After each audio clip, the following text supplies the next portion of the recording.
Hi అండి. Hi to all. ఈరోజు మా పెరట్లో కాసిన కూరగాయలండి. పొట్లకాయ, తమ్మకాయలు. చెమ్మకాయలు అని అంటారు, తమ్మకాయలని కూడా అంటారండి. ఇది చాలా కొద్ది మందికి మాత్రమే తెలుసు. సో నాకు మ్యారేజ్ అయిన మా అత్తగారింటికి వచ్చిన తర్వాతనే నేను ఈ కాయలు చూసానండి. సో లాస్ట్ ఇయర్ నేను బయట కొని తీసుకొచ్చాను, అందుకని నేను విత్తనాలు తీసుకొచ్చి వేసానండి. ఇది పాదుకి ఉంటాయి విత్తనాలు, చెట్టు చెట్టు వచ్చేలా కూడా ఉంటాయండి. నేను చెట్టు వచ్చేలా వేసుకున్నాను అనమాట. సో ఫస్ట్ టైం ఇన్ని కాయలు కాసినాయండి. ఇప్పుడు దీన్ని కర్రీ చేద్దాం అనుకుంటున్నాను. ఓకే అండి, స్టార్ట్ చేయనా మరి. ముందుగా ఈ తమ్మకాయలకి అటు ఇటు కూడా పీచు తీసుకోవాలండి. తొక్కు ఇట్లా వస్తుందన్నమాట. వచ్చిన తర్వాత మనకు నచ్చిన షేప్లో ముక్కల కింద తరుక్కోవాలి.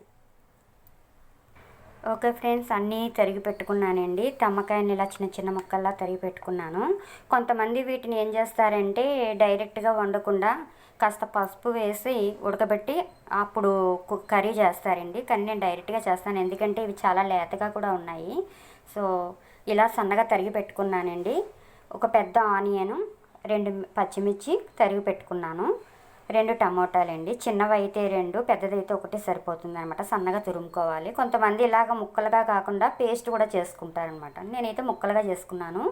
కరివేపాకు, కొత్తిమీర, ఎండుమిర్చి 2, కొంచెం మెంతులు, ఆవాలు, జీలకర్ర.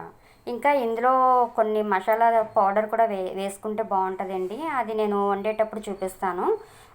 ఏం లేదు, ధనియాల పొడి, జీలకర్ర పొడి వేసుకోవచ్చండి. ఇంకా ఉప్పు కారం అనేది ప్రతి దాంట్లోనే వేస్తాం కనుక నేను అవన్నీ సపరేట్గా పెట్టి ఏం చూపించలేదు. మరి ఇంకా స్టార్ట్ చేద్దామండి. స్టవ్ వెలిగిస్తున్నాను. బాండి పెట్టుకుందాం.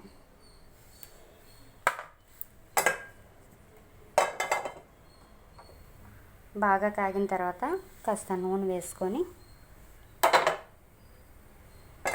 కొంచెం వాటర్ ఉంది. ఓకే అండి, గిన్నె వేడెక్కింది. ఆయిల్ వేస్తున్నాను. ఒక 3 స్పూన్స్ వరకు వేసుకోవాలి.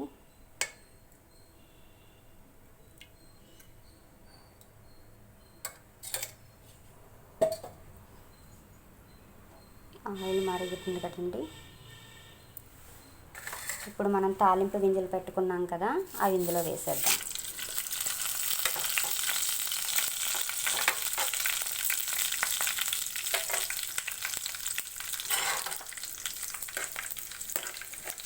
ఇది వేగుతూ ఉండగా మీకు ఒక విషయం చెప్పాలండి. తాలింపు గింజలు బాగా మగ్గినాయండి. స్మెల్ బాగా వస్తుంది. ఇప్పుడు ఆనియన్స్ వేసుకుందాం. కట్ చేసి పెట్టుకున్నాం కదా, ఆనియన్స్, పచ్చిమిర్చి కూడా వేసేస్తున్నాను.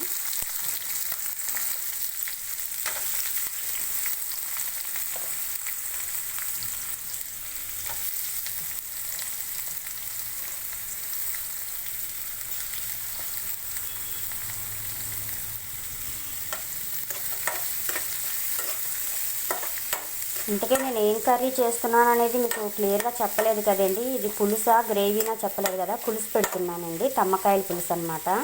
సో అందరూ చింతపండు వేస్తారు, కానీ చాలా వరకు ఇప్పుడు చింతపండు అవాయిడ్ చేయమని డాక్టర్స్ కూడా చెప్తున్నారు కదా. సో అందుకని నేను ఆమ్చూర్ పౌడర్ ఇంట్లోనే తయారు చేసుకొని పెట్టుకున్నాను అనమాట.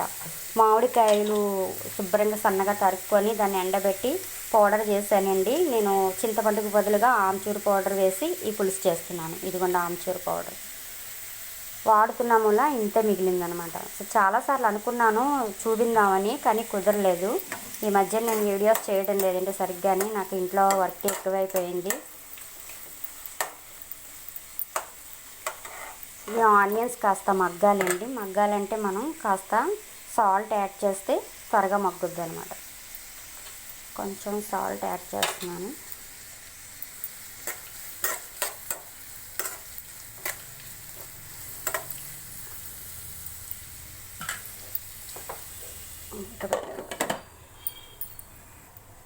ఒకసారి చూద్దాం.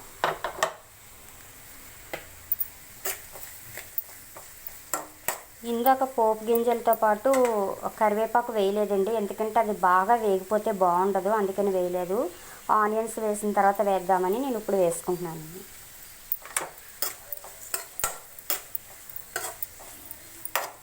ఇంట్లో మనం సపరేట్గా ఆకుకూరలు చేసి పెడితే ఎవరు ఇష్టంగా తినరు కనుక ఇట్లా పులుసులు వండేటప్పుడు కర్రీస్ చేసేటప్పుడు కరివేపాకు కాస్త ఎక్కువగా వేసుకుంటే కనుక వాటి కర్రీలో కలిసిపోతుంది కనుక వాళ్ళు ఇష్టంగా తింటారండి. సో అందుకని నేను ఎప్పుడు కర్రీస్ చేసినా కరివేపాకు కాస్త ఎక్కువగానే వేస్తాను, కొత్తిమీరని మంచిది కదా అని.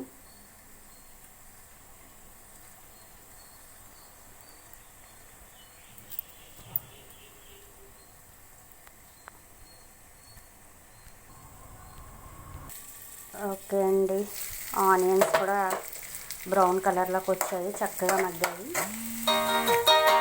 ఇప్పుడు టమాటా వేయాలి.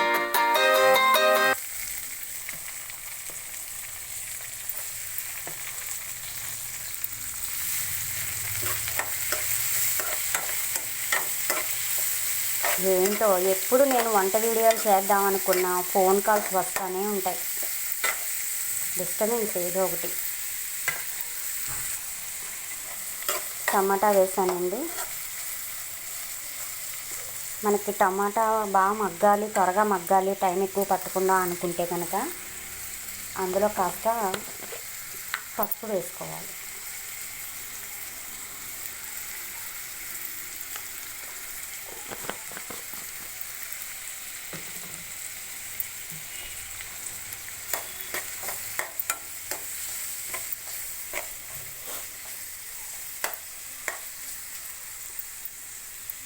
కాసేపు మూత పెట్టేద్దాం.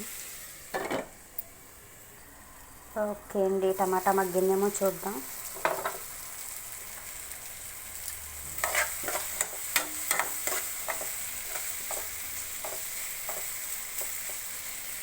టమాటా కూడా చక్కగా మగ్గిందండి. ఇప్పుడు తరిగి పెట్టుకున్న తమ్మకాయ ముక్కలు కూడా వేసేసుకుందాము. ఎందుకంటే మనం ఉడకబెట్టకుండా డైరెక్ట్గా వేసుకున్నాం కనుక కాస్త ఆయిల్లో మగ్గిందంటే అవి చక్కగా ఉడుకుతాయండి. అదే కాకుండా టేస్ట్ కూడా చాలా బాగుంటుంది. ఉడికించడం కన్నా ముందు ఇలా డైరెక్ట్గా వేసుకొని ఆయిల్లో మగ్గిస్తే అది ఆయిల్ ముక్కలకు పట్టి టేస్ట్ కొంచెం బాగుంటుంది అన్నమాట, బెటర్గా అనిపిస్తుంది. మొత్తం కలుపుకొని మూత పెట్టేసుకొని మగ్గని.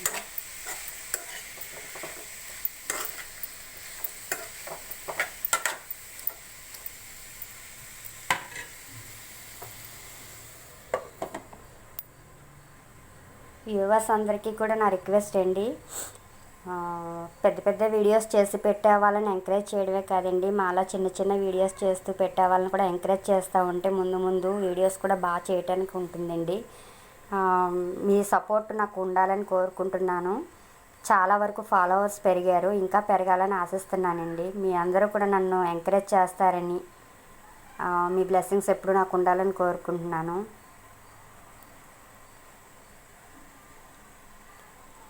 నా వీడియోస్ చూసి మీ అమూల్యమైన కామెంట్స్ నాకు పెడతారని అనుకుంటున్నానండి. దయచేసి బ్యాడ్ కామెంట్స్ మాత్రం ఎవరు పెట్టద్దు.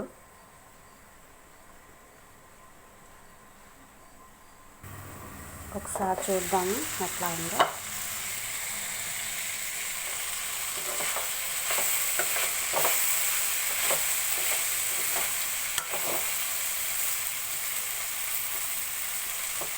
ఇంకా మగ్గాలండి.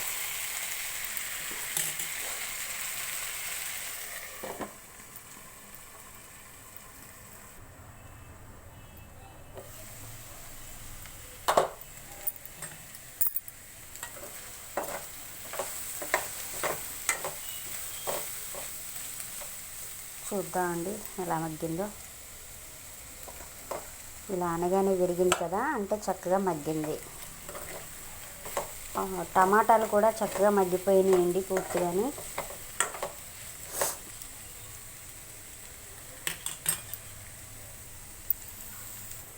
ఇప్పుడు ఇందులో కాస్త ధనియాల పొడి వేద్దాం. పులుసుకి ఎప్పుడైనా సరే ధనియాల పొడి వేసుకుంటే చాలా టేస్ట్ వస్తుందండి. అలాగే జీలకర్ర కూడా. జీలకర్ర డైజెషన్ సిస్టమ్ని సరిచేస్తుంది అని అంటారు. సో అన్నిటిలోని కూడా ఎక్కువగా వాడటం మంచిదే.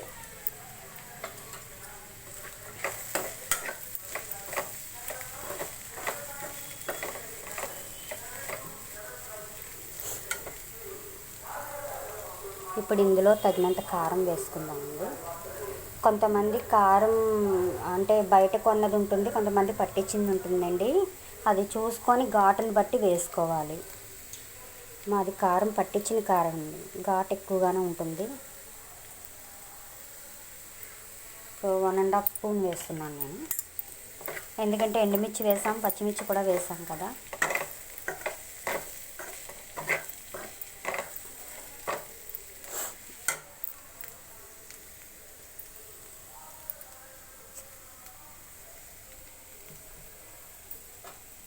ఇప్పుడు ఇందులో ఇంతకుముందు కొంచెం సాల్ట్ వేసాం కదండి, ఇప్పుడు కొంచెం తగినంత మళ్ళీ కావాలంటే మళ్ళీ చూసుకొని వేసుకోవచ్చు.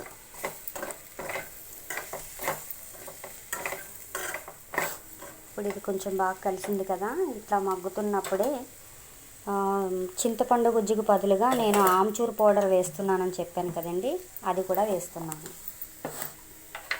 అది మన పులుపుని బట్టి అనమాట. కాస్త పులుసు మరిగేటప్పుడు చూసుకొని సరిపోతే మళ్ళీ వేసుకోవచ్చు. నేను ఒక 2 స్పూన్స్ వేస్తున్నానండి ఆమ్చూరు. ఆమ్చూర్ పౌడర్ గురించి స్టార్టింగ్లో నేను విన్నప్పుడు చింతపండు కన్నా అదేం బాగుంటుందిలే అనేసి అనుకున్నాను. కానీ వండిన తర్వాత తెలిసిందండి, నిజంగా చాలా బాగుంది టేస్ట్ కూడా అని. మీరు కూడా ఒకసారి ట్రై చేసి చూడండి. మామిడికాయలు ఎక్కువగా ఉన్నప్పుడు వాటిని ముక్కలుగా తరిగి పెట్టుకొని శుభ్రంగా ఎండబెట్టి పౌడర్ చేసుకొని పెట్టుకోండి. మనకు 1 ఇయర్ వరకు నిల్వ ఉంటుంది. ఇప్పుడు ఇందులో తగినన్ని నీళ్లు వేసుకోవాలి. వాటర్ పోస్తున్నాను. ముక్కలు మునిగేంత వరకు వేసానండి.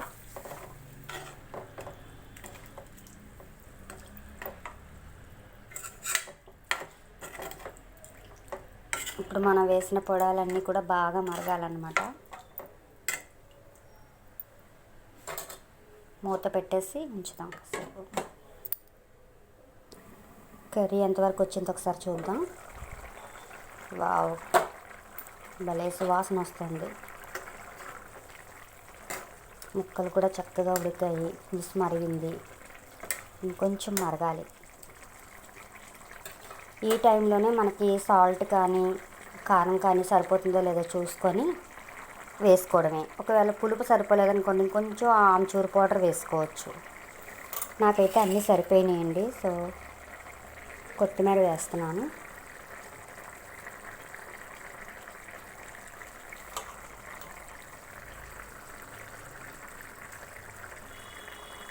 ఫైనల్గా అందరూ కొత్తిమీర వేసి ఫినిష్ చేస్తారు, కానీ ఫైనల్ టచ్ ఇంకొకటి ఉందండి, చూపిస్తాను. ఇది ఫైనల్ కాదు. ఆగండి, ఫైనల్ టచ్ చూపిస్తాను. మళ్ళీ ఎలాగా వీడియో ఆపేస్తే ఎట్లా చెప్పండి?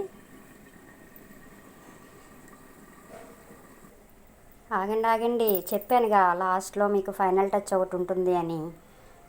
మరి అది చూడకుండా వెళ్తే ఎట్లా? వావ్, పులుసు బాగా మరిగింది. ఇంకా ఫైనల్ టచ్ చెప్పేస్తున్నాను. అదేనండి కసూరి మేతి. చూస్తున్నారుగా, దీన్ని అరిచేతిలో వేసుకొని బాగా నలిపి మనం వండుకునే కర్రీలో వేసుకొని కాస్త మగ్గించి దించుకుంటే అబ్బా ఉంటుంది. డాబా స్టైల్లో ఉంటుందండి. కర్రీ అయితే సూపర్ ఉంటుంది. నేనైతే ప్రతి కర్రీలోని వేస్తానండి. ఇదేంటి అరచేతులు వేసుకొని నలపాలుగా ప్లేట్లో చూపిస్తున్నానని అనుకుంటున్నారా? ఒక చేత్తో ఫోన్ పట్టుకొని ఒక చేత్తో వంట చేయడం కదండి, అందుకే ముందే నలిపి పెట్టుకున్నాను అనమాట. సో దీన్ని యాడ్ చేస్తున్నాను, కసూరి మెథిని.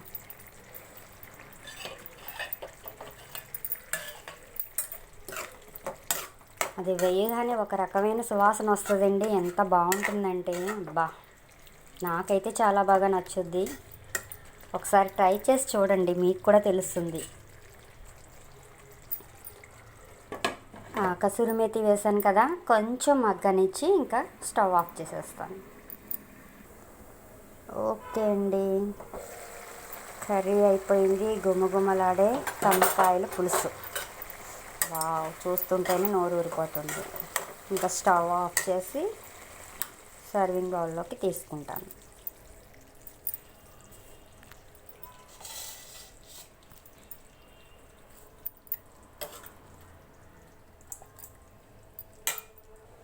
ఓకే అండి, మొత్తం కర్రీ అంతా సర్వింగ్ బౌల్లోకి తీసుకున్నాను. గుమగుమలాడే తమ్మకాయ పులుసు. సో మీరు కూడా ట్రై చేయండి, ఎలా ఉందో నాకు కామెంట్ బాక్స్లో కామెంట్ చేసి పెట్టండి. ఓకేనా friends? Thank you to all.